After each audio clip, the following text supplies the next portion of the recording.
오늘 우리에게 주시는 하나님의 말씀 이사야 61장 1절부터 11절까지 말씀입니다. 이사야 61장 1절부터 11절까지 말씀. 이제 봉독하겠습니다. 하나님의 말씀 경청하십시오. 주님께서 나에게 기름을 부으시니 주 하나님의 영이 나에게 임하셨다. 주님께서 나를 보내셔서 가난한 사람들에게 기쁜 소식을 전하고 상한 마음을 싸매어 주고 포로에게 자유를 선포하고 갇힌 사람에게 석방을 선언하고 주님의 은혜의 해와 우리 하나님의 보복의 날을 선언하고 모든 슬퍼하는 사람들을 위로하게 하셨다. 시온에서 슬퍼하는 사람들에게 제 대신에 화관을 씌워주시며 슬픔 대신에 기쁨의 기름을 발라주시며 괴로운 마음 대신에 찬송이 마음에 가득 차게 하셨다. 그리하여 사람들은 그들을 가리켜 의의 나무, 주님께서 스스로 영광을 나타내시려고 손수 심으신 나무라고 부른다. 그들은 오래전에 황폐해진 곳을 쌓으며 오랫동안 무너져 있던 곳도 세울 것이다. 황폐한 성읍들을 새로 세우며 대대로 무너진 채로 버려져 있던 곳을 다시 세울 것이다. 낯선 사람들이 나서서 너희 양떼를 먹이며 다른 나라 사람들이 와서 너희의 농부와 포도원 지기가 될 것이다. 사람들이 너희를 주님의 제사장이라고 부를 것이며 우리 하나님의 봉사자라고 일컬을 것이다. 열방의 재물이 너희의 것이 되고 너희가 마음껏 쓸 것이고 그들의 부귀 영화가 바로 너희 것임을 너희가 자랑할 것이다. 너희가 받은 수치를 갑절이나 보상받으며 부끄러움을 당한 대가로 받은 몫을 기뻐할 것이다. 그러므로 너희가 땅에서 갑절의 상속을 받으며 영원한 기쁨을 차지할 것이다. 나 주는 공평을 사랑하고 불의와 약탈을 미워한다. 나는 그들의 수고를 성실히 보상하여 주고 그들과 영원한 언약을 세우겠다. 그들의 자손이 열방에 알려지며 그들의 자손이 만민 가운데 알려질 것이다. 그들을 보는 사람마다 그들이 나 주의 복을 받은 자손임을 인정할 것이다. 신랑에게 제사장의 관을 씌우듯이 신부를 패물로 단장시키듯이 주님께서 나에게 구원의 옷을 입혀주시고 의의 겉옷으로 둘러주셨으니 내가 주님 안에서 크게 기뻐하며 내 영혼이 하나님 안에서 즐거워할 것이다. 땅이 싹을 내며 동산이 거기에 뿌려진 것을 움트게 하듯이 주 하나님께서도 모든 나라 앞에서 의와 찬송을 샘솟듯이 솟아나게 하실 것이다. 아멘. 믿음 참 쉽고도 어려운 일이라는 제목으로 하나님의 말씀 선포하겠습니다. 자, 오늘 본문은 예수님께서 이 자신의 사명에 대해서 설명하실 때 인용하신 말씀으로 우리에게 더욱더 친숙하죠. 누가복음 4장 18절과 19절에서 오늘 본문 1절과 2절 말씀을 이렇게 인용을 합니다. 누가복음 4장 말씀입니다. 주의 성령이 내게 임하셨으니 이는 가난한 자에게 복음을 전하게 하시려고 내게 기름을 부으시고 나를 보내사 포로된 자에게 자유를 눈먼 자에게 다시 보게 함을 전파하며 놀린 자를 자유롭게 하고 주의 은혜의 해를 전파하게 하려 하심이라 하였더라. 아멘. 자, 이 누가복음 4장에서 예수님께서 이 말씀을 인용하셨죠. 그래서 우리가 이 본문을 읽을 때 여기 누가복음 4장 18절 19절에 나오는 1인칭 주어, 이 1인칭 주어를 그리스도로 읽는 게 익숙해집니다. 예수님께서 당신의 사명을 설명하시면서 이것을 인용하셨으니 당연히 이 본문의 1인칭 주어는 그리스도 혹은 메시아, 메시아의 사역을 설명하는 말씀으로서 우리가 이 이사야 61장을 읽게 된다는 거죠. 신약 성경의 내용을 알고 있으면 자꾸만 그렇게 읽힌다는 겁니다. 그러면서 우리 안에는 이런 생각이 들기 쉽습니다. 이 본문의 1인칭은 메시아를 가리키는 것이므로 나는 메시아가 아니잖아. 나와는 상관없는 그분의 사역을 설명하는 말씀이겠거니 그렇게 생각하기가 쉬워요. 자, 그런데 오늘 본문 61장을 보면 과연 이 1인칭 주어를 그렇게 메시아, 이제 여기선 어떤 강해한 사람들은 메시아적 종 이런 표현도 사용하는데 그런 식으로 메시아, 그리스도, 예수님 이런 사람으로 이런 쪽으로만 이 1인칭 주어를 국한시킬 수 있느냐라는 질문을 할 수 있다는 겁니다. 다시 본문 1절과 2절을 보겠습니다. 주 여호와의 영이 내게 내리셨으니 이는 여호와께서 내게 기름을 부으사 가난한 자에게 아름다운 소식을 전하게 하려 하심이라. 나를 보내사 마음이 상한 자를 고치며 포로된 자에게 자유를 갇힌 자에게 노임을 선포하며 여호와의 은혜의 해와 우리 하나님의 보복의 날을 선포하여 모든 슬픈 자를 위로하되. 자, 오늘 본문의 1인칭 주어는 과연 누구를 가리키는 것일까요? 적어도 우리가 지금까지 읽어온 이 이사야서 전체를 생각해 봤을 때 오늘 본문의 1인칭 주어는 아무래도 이 하나님의 말씀을 받은, 보내심을 받은 화자, 즉 선지자를 가리킨다고 볼 수 있습니다. 주님께서 이 말씀을 인용하셔서 내가 이런 사명을 가지고 왔고 이런 일을 할 것이다 라고 말씀하신 것과 별개로 이 구약에서 이 선지자가 이 말씀을 받고 나는 이런 사역을 하러 보내심을 받았고 기름 부음을 받았고 그래서 이 일을 하고 있다고 선지자는 지금 말하고 있는 거예요. 그러니까 우리가 단순히 오늘 이 본문 말씀을 그저 그리스도 사역에 대한 선언 이런 식으로 읽으면 이 말씀은 사실 나의 삶과는 그렇게 큰 연관성이 있는 말씀이 아니게 될 수 있습니다. 그래서 우리는 이 본문을 그리스도가 아닌 선지자의 사명에 대한 고백 혹은 선지자의 사명에 대한 말씀 이런 식으로 읽을 수도 있습니다. 그래야 우리를 왕 같은 제사장으로 부르시고 또 하나님의 또 다른 선지자로 세우신 하나님의 뜻을 깨닫고 그 하나님의 뜻과 무관하지 않은 말씀으로서 오늘 이 말씀 우리가 받게 된다는 거예요. 간단히 말씀드리면 이사야 61장이 그저 나와 상관없는 예수님에 대한 예언의 말씀이다 이렇게 읽을 것이 아니라 오늘 또 다른 선지자로 나를 세우신 나에게 주시는 하나님의 말씀이며 여기서 이 1인칭이 바로 내가 되어야 한다는 이런 자의식을 갖게 된다는 겁니다. 우리가 하나님의 자녀로서 그런 자의식을 가지고 이렇게 하나님께서 하라는 일을 할 때 주님께서는 이 1절과 2절 이후에 내가 너에게 이런 것도 주고 뭐 갑절을 상속해 주고 뭐 하고 뭐 하고 이런 말씀이 비로소 나에게 주시는 또 은혜의 말씀이 되는 거예요. 내가 하나님의 뜻에 이렇게 순종해서 보내심을 받고 주님께서 선포하라고 하신 대로 선포하고 말하라고 하신 대로 말하고 나니 주님께서 이러한 상을 나에게 주시는구나 라고 말이죠. 그래서 오늘 본문의 화자도 이런 고백을 이어서 하는 겁니다. 본문 10절 말씀, 내가 여호와로 말미암아 크게 기뻐하며 내 영혼이 나의 하나님으로 말미암아 즐거워하리니 이는 그가 구원의 옷을 내게 입히시며 공의의 겉옷을 내게 더하심이 신랑이 사모를 쓰며 신부가 자기 보석으로 단장함 같게 하셨습니다. 아멘. 자, 내가 선지자로서 하나님의 보내심을 받은 사람으로서 주님께서 택하신 사람으로서 하나님께서 하라고 하는 그 일을 행하니 주님께서 나에게 공의의 겉옷을 입혀 주셨다. 즉 나를 인정해 주시고 높여 주시고 상을 주셨다. 이게 오늘 본문에서 선지자가 우리에게 하고 싶은 말이며 또한 주님께서 우리에게 주시는 하나의 사명이기도 합니다. 너희는 나를 따라와라. 그러면 내가 너희에게 복을 주겠다라고 말이죠. 그런 관점에서 믿음 생활은 참 쉽습니다. 하나님께서 하라고 하는 일을 하면 그만이기 때문입니다.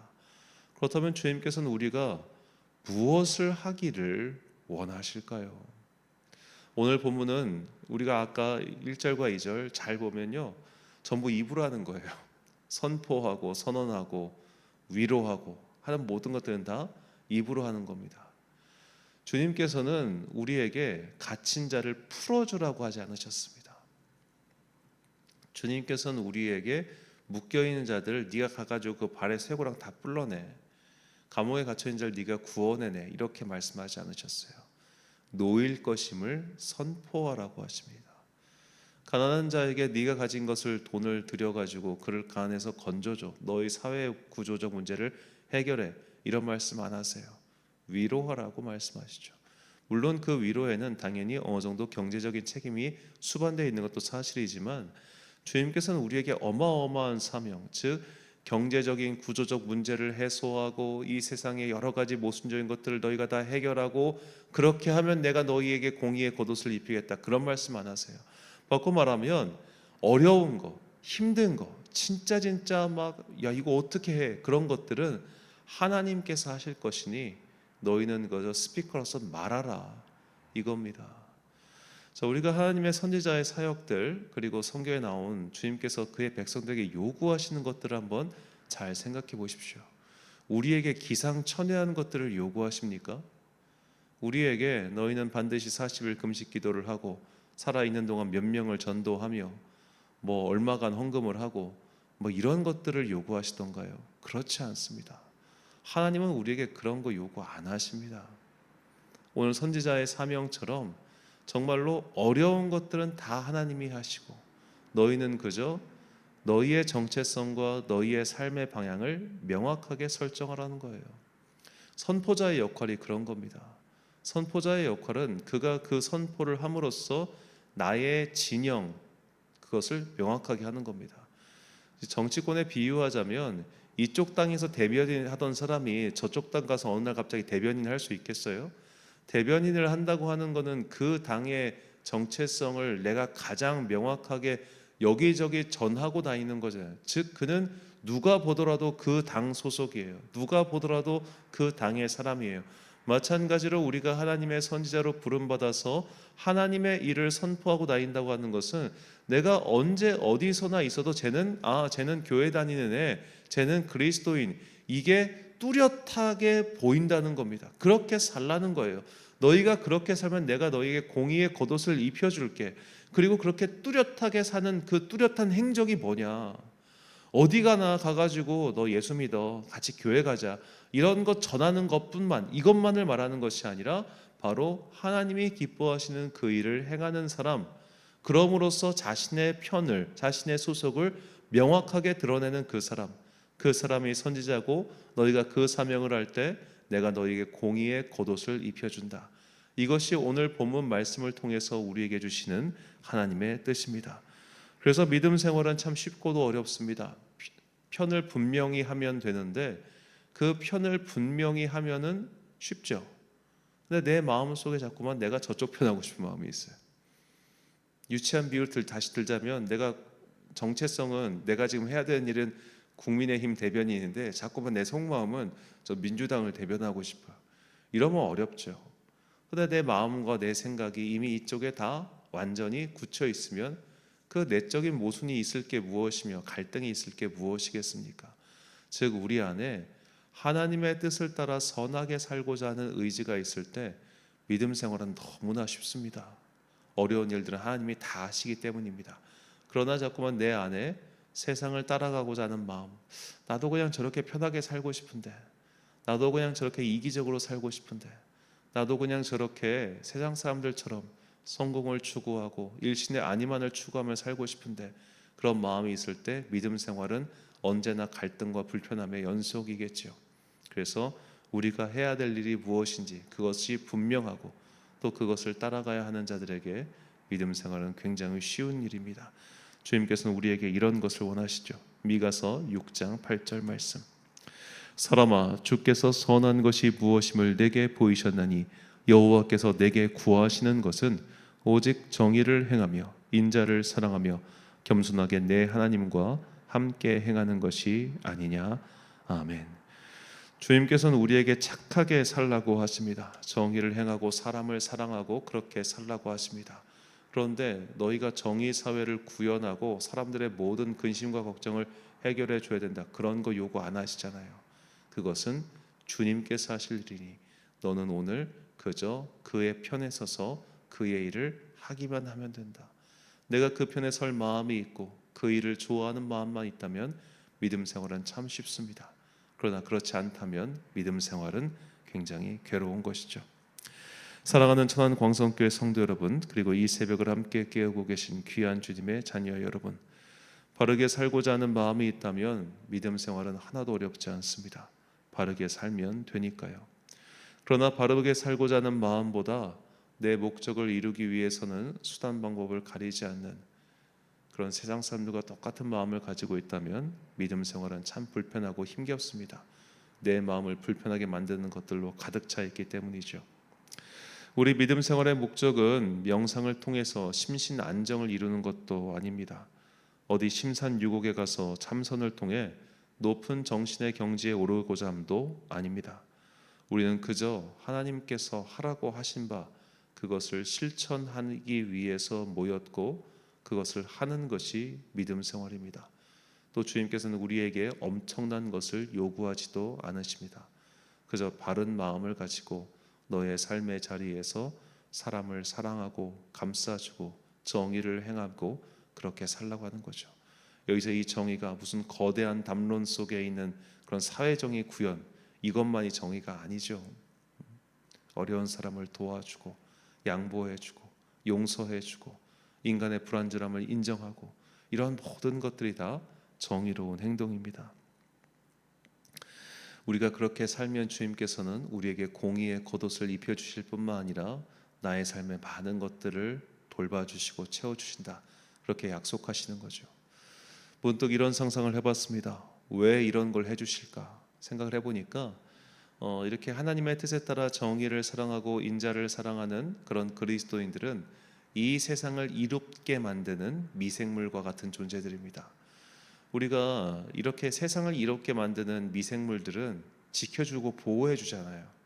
마찬가지로 하나님께서 이 창조 세계를 이롭게 만드는 우리 주님의 자녀와 같은 성도들을 지켜주십니다. 보호해 주십니다.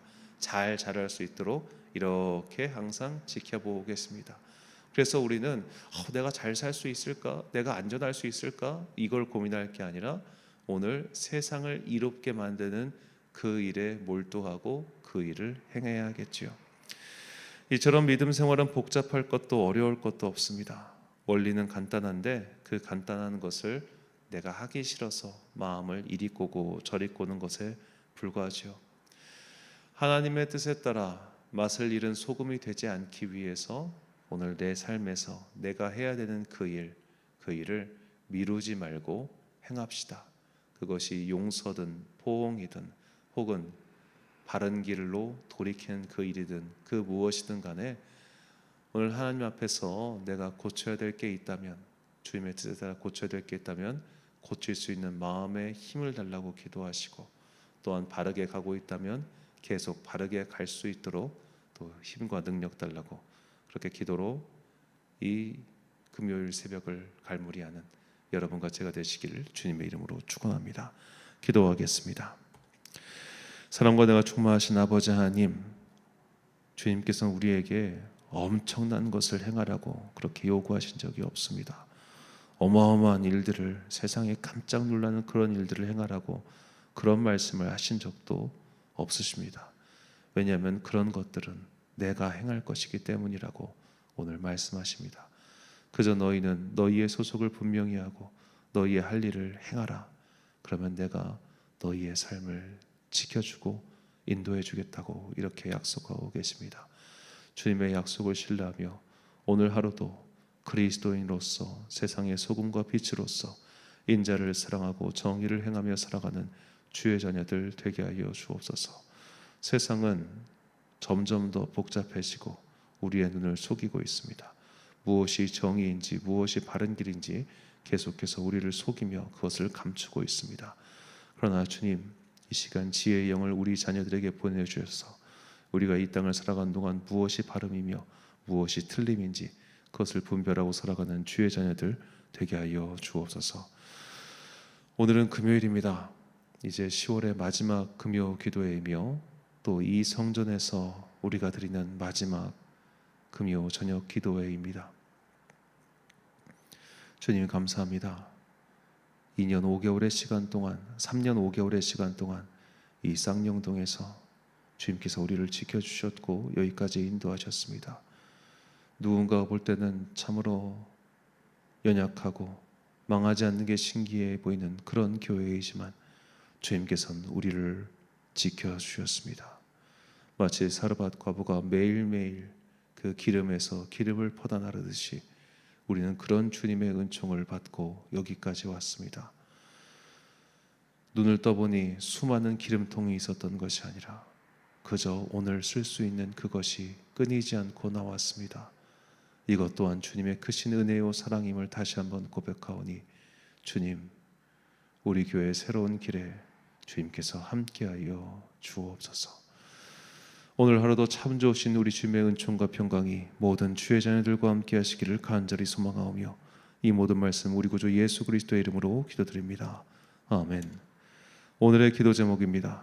일상생활이든 신앙생활이든 변화가 일어나지 않는 것은 반성이 없기 때문이죠. 이 정도면 괜찮지라는 마음을 버리고 믿음 생활에 부족한 것을 깨우치사 변화의 은혜가 임하도록 기도합시다. 오늘 주신 기도의 제목 가지고 기도와 묵상에 힘쓰는 하루 되시길 바랍니다. 기도하겠습니다.